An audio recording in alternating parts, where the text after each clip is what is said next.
Welcome back to Ngelantur Indonesia. Ski nonton, ski belum, jangan lupa ya. Oke, kita langsung aja masuk ya ke nyari ngelantur rekomendasi. Tapi apa yang kita bakal cari kali ini? Setelah nyari episode 1 kita nyari film yang bisa bikin kalian nangis ya kan? Nyari episode 2 itu nyari film Avengers, film MCU yang paling bagus setelah Avengers Endgame karena kagak ada yang bagus. Ya, nah ini kita nyari apa lagi sekarang? Ya, kita bakal mencari film horor terbaik yang tidak ada setannya. Weh, menarik nih, menarik. Kenapa? Karena ya balik lagi, kalau ngomongin film horor pasti langsung otak kita berpikir kalau setan nih, ya kan? Pasti gore nih, pasti gelap nih, pasti sinematografinya pasti paling panning shot nih. Udah bosen gua.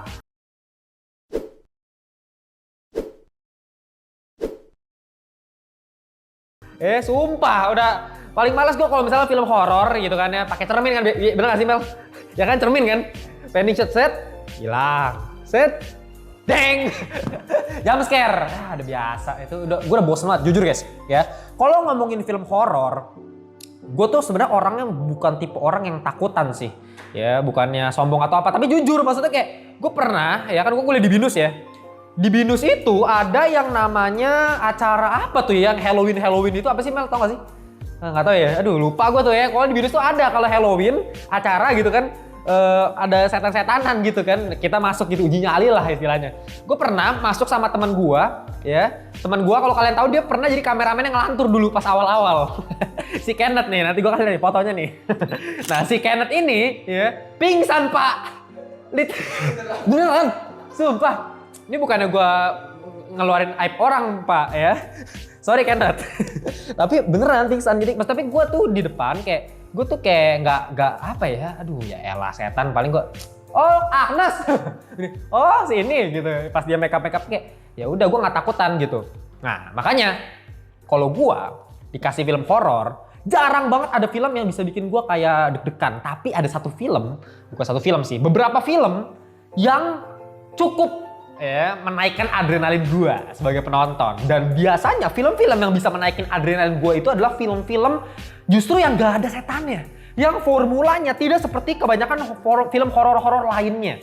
Nah, di sini gue bakal bikinin top 3 seperti biasa, selalu top 3 film nyari ya di segmen nyari. Dan kita langsung mulai aja kali ya. Di top 3 gua taruh film The Menu. Ya, ini film keluaran tahun 2022. Baru banget, tahun kemarin berarti ya 2022, tahun kemarin. Dan gue harus akuin ya, ini walaupun gue masukin di top 3, tapi ini nggak ada serem-seremnya, jujur. Ini bukan film yang bisa bikin lu ketakutan setengah mampus gitu ya, tapi ini film yang sangat-sangat bagus menurut gue. Bagus, film bagus banget. Kenapa bagus? Gue kasih tahu. Jadi yang buat yang belum pernah nonton film The Menu ini menceritakan seseorang bernama Tyler ngajak ceweknya yang namanya si Margot. Nah, mereka berdua ini sedang tamasya ke satu pulau, diajakin buat makan-makan fancy dinner gitu ya, sambil makan-makan yang mewah-mewah ala-ala MasterChef ya. Buat kalian para pecinta MasterChef yang biasa suka nonton MasterChef di TV, pasti suka film The Menu ini karena villain utamanya aja alumni MasterChef season 13. Ya, bahkan MasterChef ini adalah pembenci magel, Pak. Ya. Alias si Voldemort. Ini adalah aktornya Voldemort sebenarnya. Nama chefnya itu Slowik ya, Chef Slowik. Dia itu yang punya pulaunya dan dia memang ya masak-masak di situ, suruh orang masuk-masuk sini ya kan. Datang dikasih hidangan mewah. Nah, kita dimasuki dengan cerita yang pertama ini oleh Tyler sama Margot yang pertama kali masuk. Makanan-makanan yang sangat-sangat menurut gua mewah banget, luxurious banget, dan secara sinematografi cakep banget. Jadi kayak lu daripada nonton Gordon Ramsay ya, mending nonton The Menu. Karena apa? Lu bisa mendapatkan experience-nya Gordon Ramsay tapi dengan versi horor. Ini yang gue suka ya. Dari hidangan pertama keren banget hidangannya ya kan, hidangan lautan. Dari gue lupa nama hidangannya, semua tuh punya maknanya, punya cerita di balik itu, filosofis. Bahkan ketika disajikan sama si chefnya ini, si Chef Voldemort ini ya dikasih tahu tuh ada namanya, ada cerita di balik itu. Ya kan yang pertama tuh ada hidangan-hidangan kayak scallop di batu itu ditata dengan cantik banget sampai detail-detail kecilnya diperhatikan gitu sama chef-chefnya di situ. Cantik banget gitu. Jujur ya kalau masih sinematografi ya, masalah makanan tuh kelihatannya kayak langsung ngiler nontonnya. Hidangan kedua gitu ya. Masih aman, masih normal ya. Hidangan kedua tiba-tiba mulai tuh ya ada hidangannya adalah roti tapi tanpa roti. Aneh kan? Roti tanpa roti. Jadi yang dikasih apa? Selai doang. Selai sama saus. Kagak ada rotinya, itu mulai aneh tuh kan. Kayak cuman literally kayak palet tulisan warna-warni gitu kan. Loh ini kenapa kok nggak ada rotinya, mulai aneh. Dan ketiga lebih aneh lagi, ya mulai tiba-tiba ada ayam bakar bumbu rujak pak, tapi ayam bakar bumbu rujaknya ditancepin nggak gunting wah kan. Ini makanya mulai aneh. Jadi tingkatan level ketika lu nonton The Menu itu enak nontonnya, kayak lu diceritakan meskipun lu cuman hampir satu film tuh di ruangan itu doang. Hampir ya, memang ada beberapa adegan yang keluar, tapi ya itu lu bisa menikmati ceritanya, experience-nya. Jadi bukan ketakutan yang lu rasakan, emang sih ada sisi-sisi ketakutan, ketegangannya itu dibuild, tapi dibuildnya tuh secara apa ya?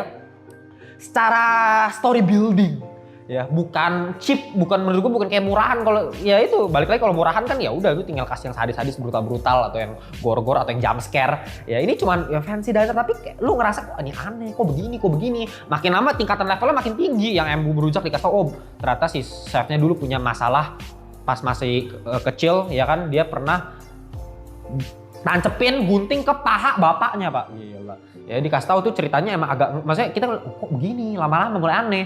Terus dikasih apa tortilla ya, semacam tortilla atau apa sih, atau taco ya bisa gue bilang, roti ini tau kan, roti tipis. Nah tapi ada foto-foto para yang ini konsumennya kan, wah anjir kok gini. Kita sebagai nonton jadi kayak anjir kok begini. Jadi kita dibuat begitu terus sepanjang nonton film. Nah, makin lama tingkatannya makin gila, makin ngeri. Sampai ada yang tiba-tiba pengen keluar, dipotong lah jarinya. Ada yang banyak lah. Tapi gini, yang gue rasakan lebih ke itu loh, gue menikmati, enjoy, tapi bukannya ketakutan. Contohnya kayak misalnya ada adegan yang mereka misal disuruh keluar tuh ya, mereka disuruh kabur, nanti ditangkepin tuh sama chef-chef, aneh kan, disuruh kabur tapi nanti ditangkepin ke chef-chef sama chef-chefnya, disuruh kabur ke pulaunya itu.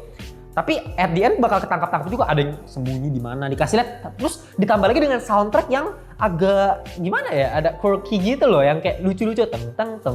Kesannya kayak, lah ini komedi atau apa? Makanya kalau kalian cek genre dari film The Menu ini sebenarnya horror / dark komedi gitu loh. Jadi ada aspek sisi humorisnya yang sebenarnya agak dark jokes bisa dibilang, tapi ya lu jadi suka aja nontonnya gitu. Sampai di akhir kita lebih arah-arahnya agak psikologis sih, mirip-mirip sama tema yang dibawakan di film top 2 nanti yang bakal gue kasih nih gitu ya. Sampai di akhir juga kita dibuat bingung loh, kok begini tiba-tiba, gitu ya. Jadi sangat-sangat rekomendasi banget buat kalian yang nyari film horor tapi lu takut setan ya, lu takut jump scare, nonton The Menu ya. Oke, kita lanjut lagi di top 2. Gua taruh film ini favorit gua banget pak, gila, Midsommar, gila.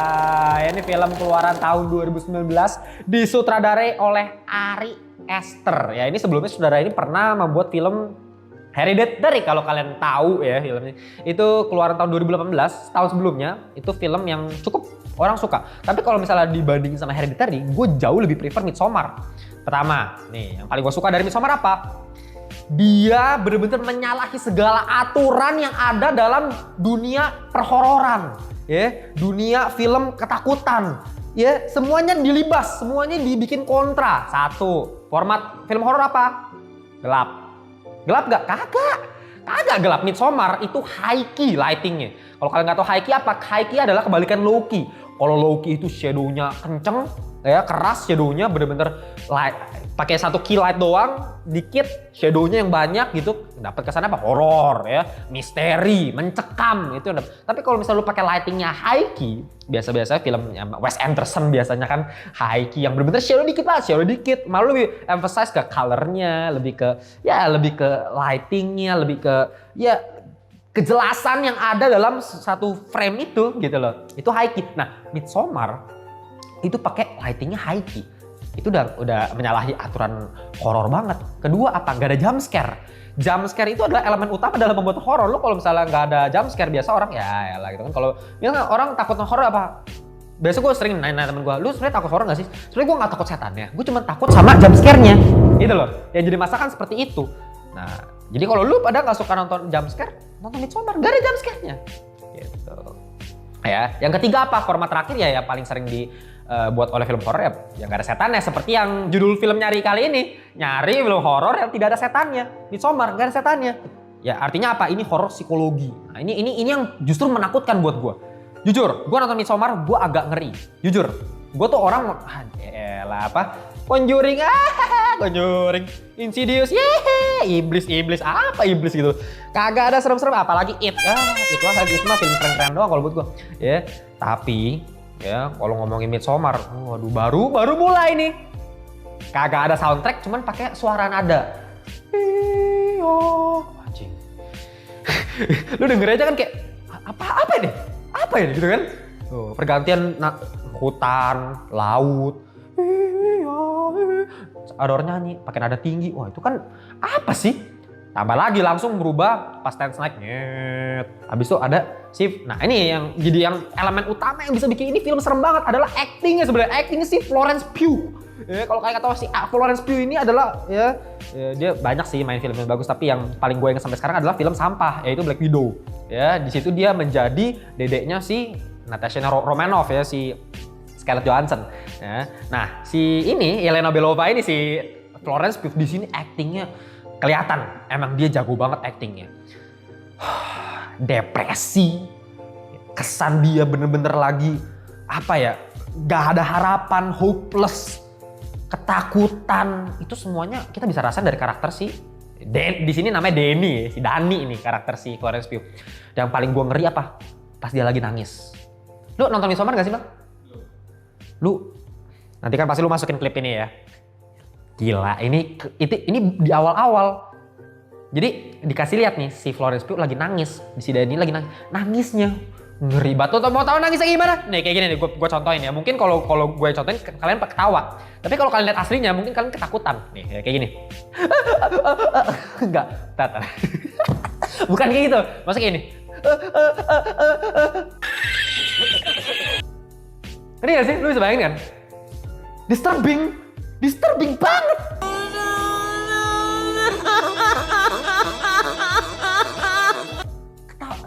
Lagi nangis.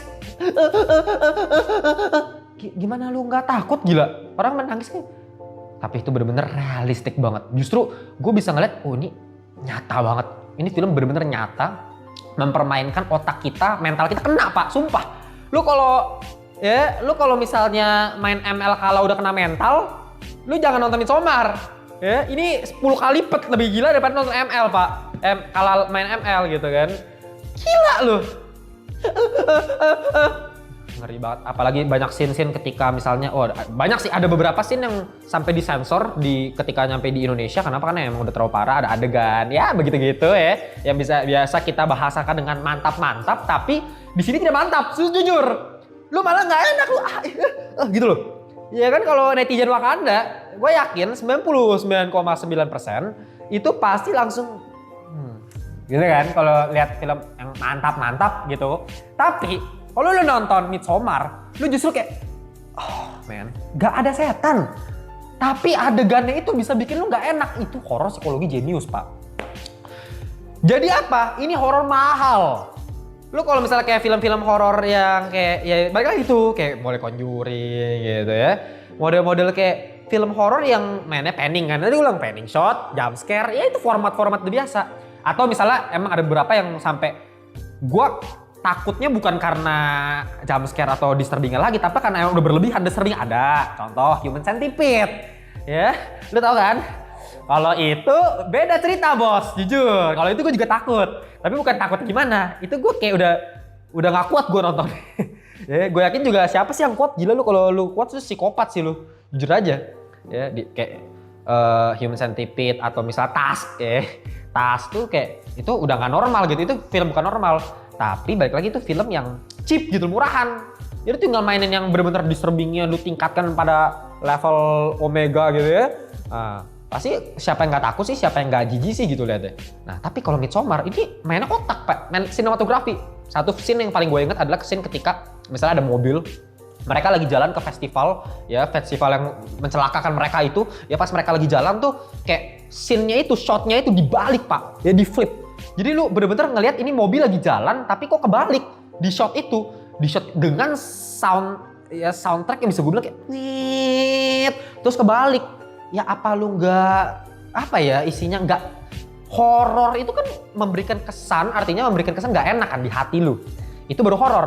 Nah ini yang gue selalu tekankan perbedaan antara horor sama thriller. Ya, jadi kalau buat kalian masih bingung bang, bedanya horor sama thriller itu apa?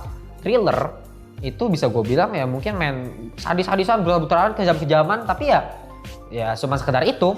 Tapi kalau misalnya horor, lu bisa bikin scene itu menjadi sangat-sangat gak enak lu tonton gitu. Menimbulkan rasa sangat-sangat tidak nyaman. Itu horor yang bagus. Ya gue pernah bikin kuliah singkat buat para ngelantur korps waktu itu. Ya ada satu orang yang pinter banget ya ketika gue suruh bandingin. Coba kasih contoh horor sama thriller. Pinter nih anak. Dia bilang kalau misalnya horor, misalnya gue kasih premis cerita dulu kan. Premis ceritanya itu misalnya ada cewek punya tetangga cowok psikopat tetangganya gitu doang premis ceritanya. Dia bilang kalau misalnya thriller ya paling dari cowok itu tiba-tiba jeng tusuk gitu kan. Wah thriller. Tapi kalau misalnya horor dikasih dulu tangan gitu kan, tangan putus gitu ya dengan shot-shot yang bener-bener jadi kesannya tuh kayak aduh ini apa sih gitu kita nonton. Itu horor yang bagus ya. Nah Midsommar itu hampir setiap adegan gitu, bahkan ketika adegan yang misalnya kayak dia jatuh dari atas, lu tau gak sih adegan itu Mel yang paling ikonik tuh Midsommar, dari jurang atas dia jatuh ke bawah, menjatuhkan diri, terus digetok lagi pala pakai palu.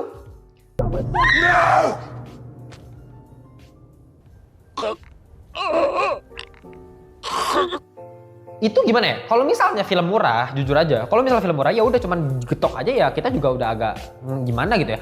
Tapi karena Midsommar ini menurut gua jenius sih, Ari Aster ini, dia membuat kesannya itu menjadi pertama soundtracknya dihilangin, ya jadi kayak cuman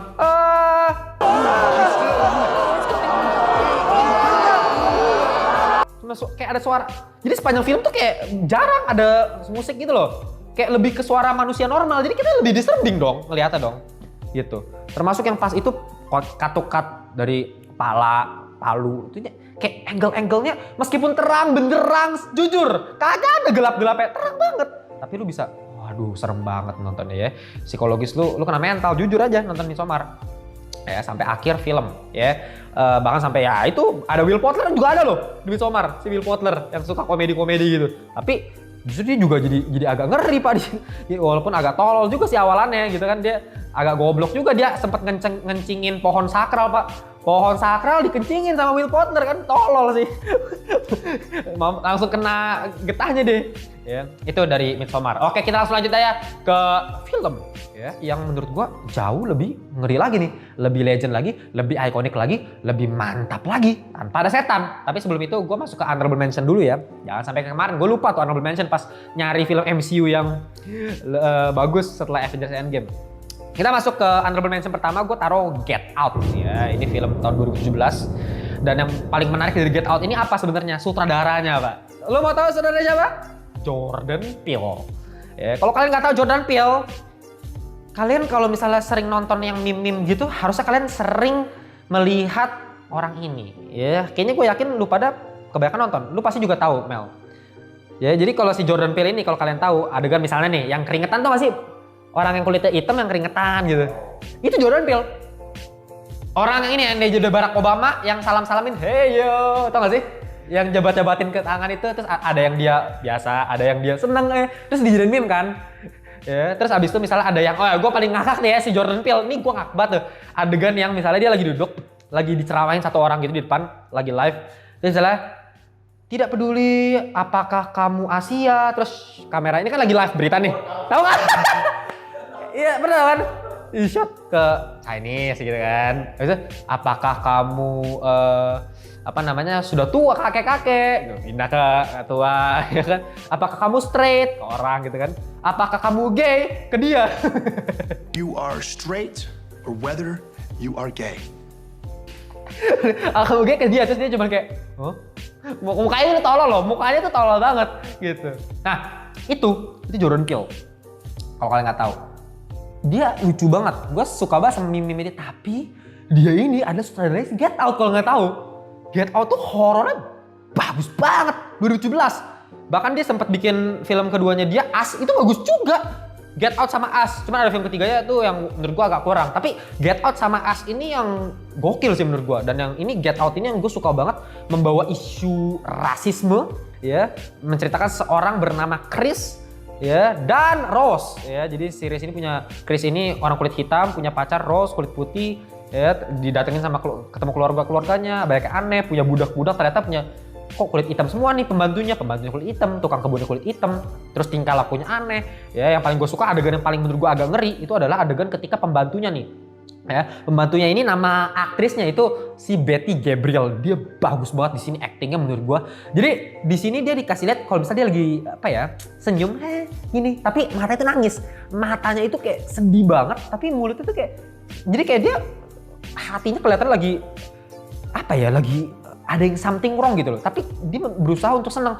Sampai akhirnya kita tahu ternyata otaknya dia udah diganti, di replace. Jadi badan dia masih badan normal. Tapi otaknya itu ditukar sama otak keluarganya si ceweknya si Chris. Plot twist, lu gak tahu? Ini plot twist. Ini film plot twist juga nih. Cuman gue gak sempat bahas di video plot twist kemarin. Ya, jadi dia dibawa sama keluarganya tuh ternyata keluarga kulit putih itu lagi.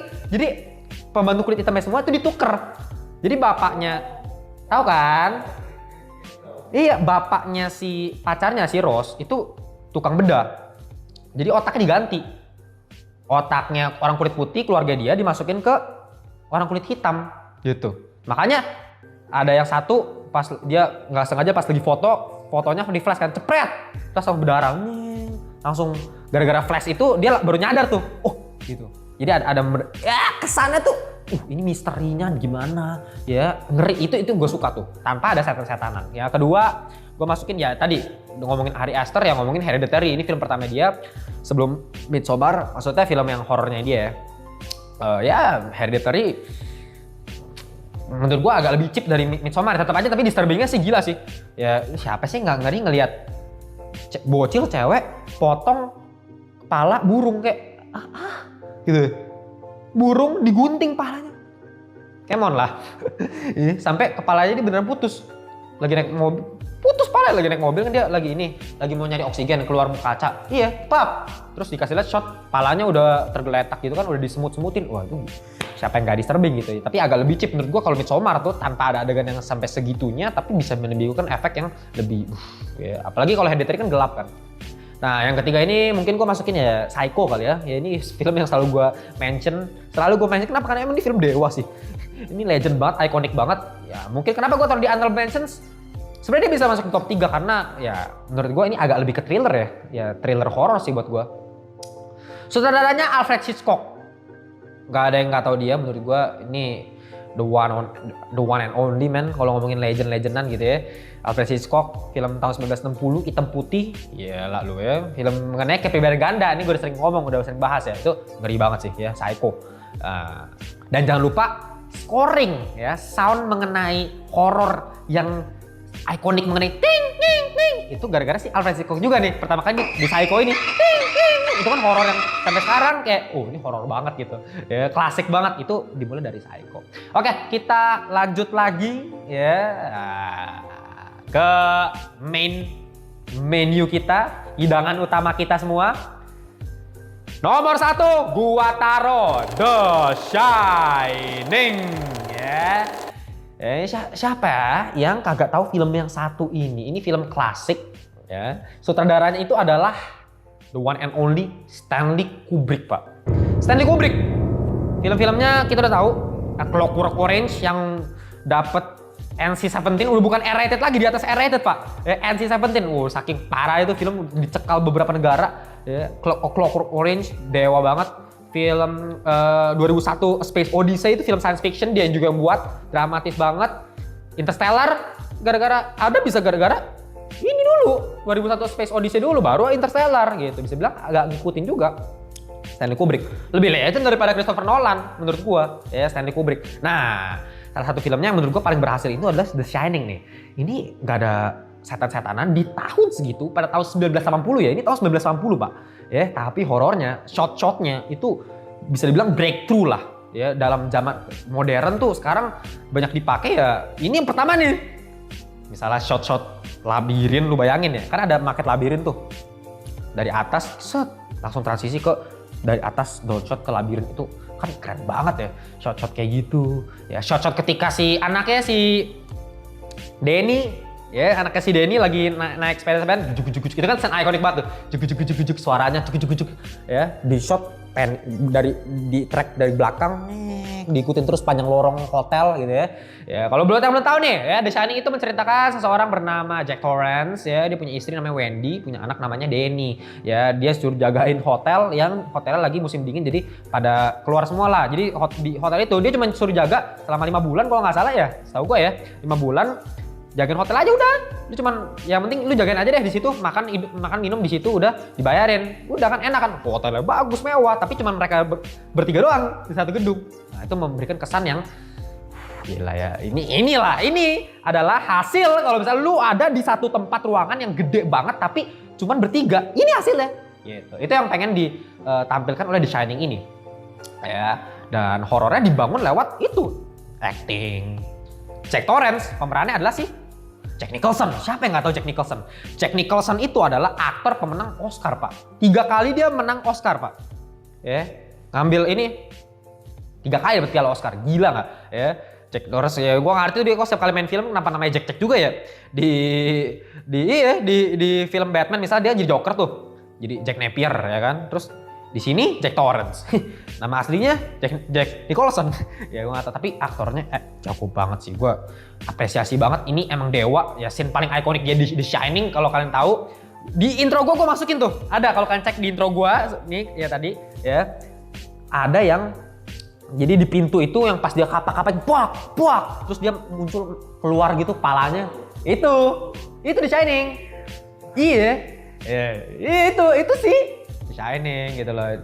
Jadi dia di situ lama-lama dari yang awalnya seorang ayah lama-lama jadi gila kan gara-gara ya itu di sendirian selama 5 bulan dan dia akhirnya mau ngincer emaknya, ngincer anaknya pakai kapak gitu ya. Ngeri, jujur ngeri banget. Meskipun ya bang, tapi kan ini ada setannya bang, ada yang 2 anak itu bang.